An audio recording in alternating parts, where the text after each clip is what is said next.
I always love coming across free games that have no right to be free. It feels like you're stealing something that was meant to be sold.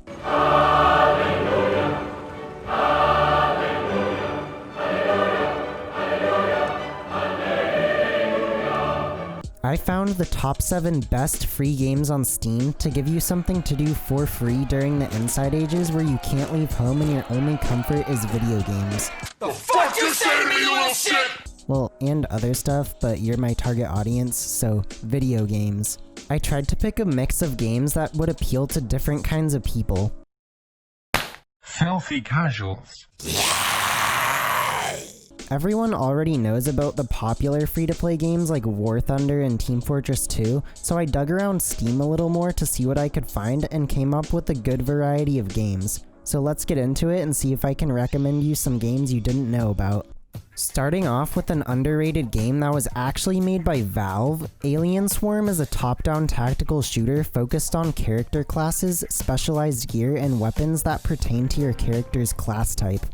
Unlike other top-down shooters where your character may only have access to a few weapons and an ability or two, Alien Swarm gives you access to a variety of weapons, classes, and items that make each class feel distinct. It has a co-op campaign consisting of 8 levels that I played through with my brother, and we got pretty wrecked when we were learning the ropes. This game is really hard even on normal difficulty because you have to try and coordinate each other's roles effectively in order to survive.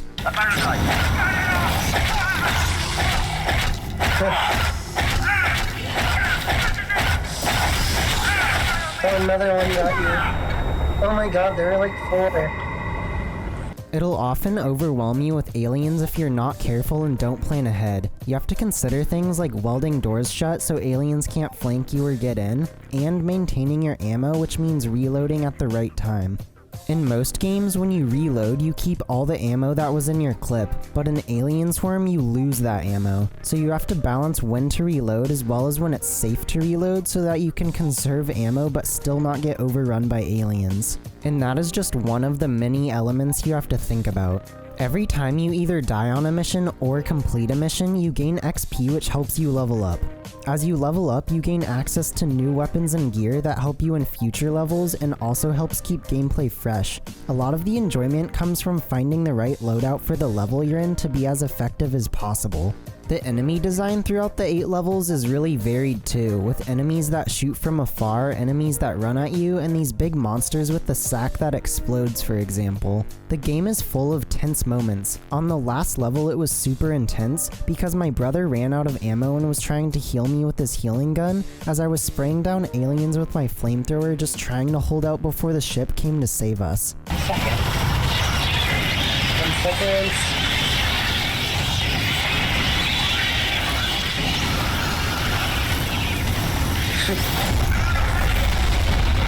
Melee. It has online multiplayer for up to 8 players in a party and 5 different difficulty levels.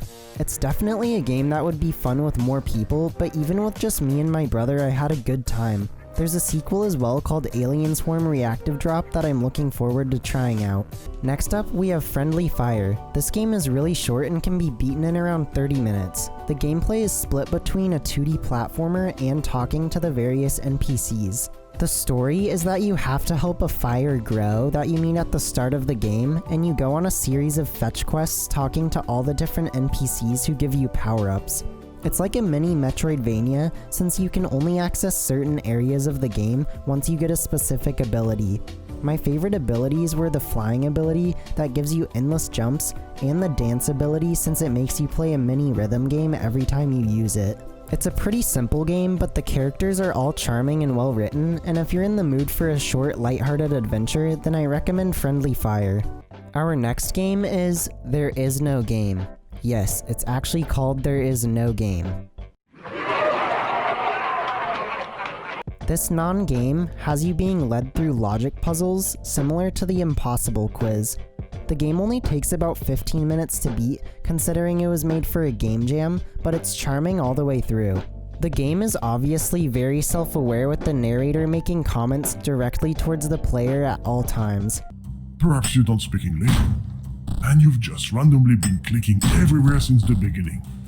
He first wants you to stop playing the game because it isn't a game, but once you start messing everything up, he needs your help to fix it, so he goes from the enemy to your friend as you try to fix what you initially destroyed. The logic puzzles were always satisfying and full of aha moments. Yes, well done. Catch it. If you like logic puzzles, you'll definitely like this game, especially since the humor is so funny and self-aware. Next up, we have Isle of Ew, and that's ew as in sheep, not as in... You play as a sheep herder who has to bring back all the lost sheep that got scattered around various areas. The gameplay is centered around picking up sheep and using them for puzzles with some platforming gameplay mixed in. The movement feels very clunky overall, and platforming can be difficult since your shadow isn't directly under you, but the abilities and puzzles make up for it. Even though the movement is really janky and clipping on things is extremely common, like this, Fuck! Fuck! Fuck! Fuck! Fuck! Fuck! Fuck! Oh! What the fuck? Stop playing! What the fuck? Stop playing! What the fuck is that? Ah! What the fuck is that? I'm scared! it's still worth the playthrough because it's paced really well and it's only about 1.5 hours, so it doesn't overstay its welcome. As you progress through the game, you'll unlock different abilities like being able to call a sheep back to you, getting a double jump, a wind ability that blows down rock walls, sprinting, and the ability to create a pillar which can be helpful when platforming. Each ability helps you find sheep that are scattered throughout the areas, and once you collect enough sheep, you can send them back home and move on to the next area. Every themed area will also conclude with either a puzzle room or a boss fight before allowing you to progress. The graphics and unfinished feeling of it all adds to the charm in my opinion, but I could see people getting frustrated by the game's jankiness. It feels like a game that a group of passionate people came together to make regardless of its flaws. Our next game is very meme-oriented, being called Soviet Jump Game. It's really confusing at first and just looks like pure chaos, so I'll explain how everything works. The game is a 2D platformer battle royale where you versus 50 other players in the same level and the last one to survive wins. There are walls closing in from both sides of the map, so it forces players closer together. You kill other players by either jumping on their head or using any of the various power-ups. There are a lot of different power-ups, like a defensive babushka doll that gives you 2 extra hits, or a throwable beehive that lets you attack from afar, for example. You can even save a power-up in your inventory if you end up getting hit and need another one for later. There are also different map environments with unique hazards like slippery ice, snow that slows you down, pits you can fall in, and water you can swim in, and many more. The coins scattered around the map also incentivize players to move around and get coins, because if you get enough coins you get to respawn somewhere else in the map if you die. I ended up winning 2 times because I was able to escape the chaos and avoid the wall, so I ended up being the last one standing.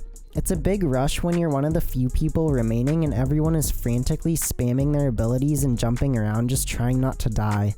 Every game you play, you get XP which unlocks more cosmetics for your character. You can spend real-world money to get more coins, but it's all cosmetics so it doesn't really matter. This is probably the most unique battle royale game I've ever played, with its pixelated Russian theme and platforming combat system, making me play over and over again, hoping I can get another win. Next up, we have Kill It With Fire Ignition. It's pretty much a demo for the full game just called Kill It With Fire, and the goal is to kill spiders around various houses with an assortment of weapons. There are 2 missions in the game that are playable. Even though it's really short, it's terrifyingly fun being afraid of the spiders but then being able to kill them with household and not so household weapons. Every mission you get a checklist of things to do. Some of the things are optional, but you'll always have to kill a certain number of spiders before moving on to the next room. This game is legitimately terrifying when you uncover a spider because of the little fast footsteps you hear along with the horror soundtrack. Also, the spider chirps are one of the most unsettling noises I've heard in a video game. It makes you want to kill the spiders that much more.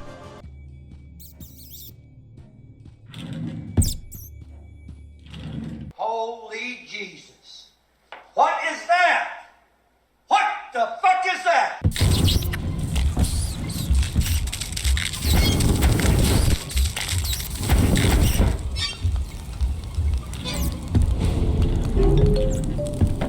It gives me early virtual reality vibes because of its graphical style and focus on grabbing things and moving them around in order to uncover spiders.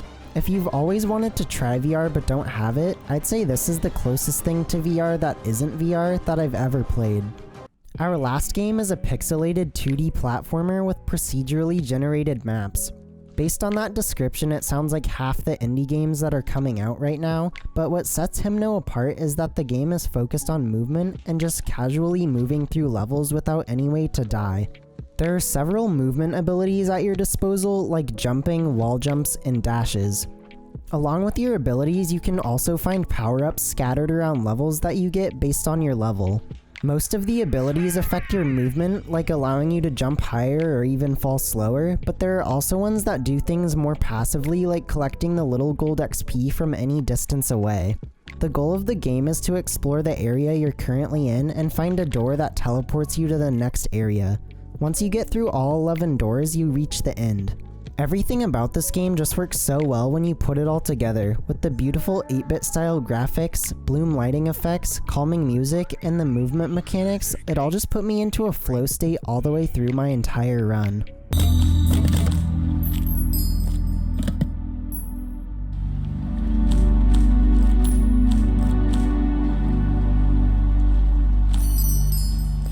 If you're looking for a peaceful game you can just chill out to or play before bed, then I think I found your next game. It's kind of similar to Friendly Fire, but a bit less mentally draining since you don't have to read a lot of text.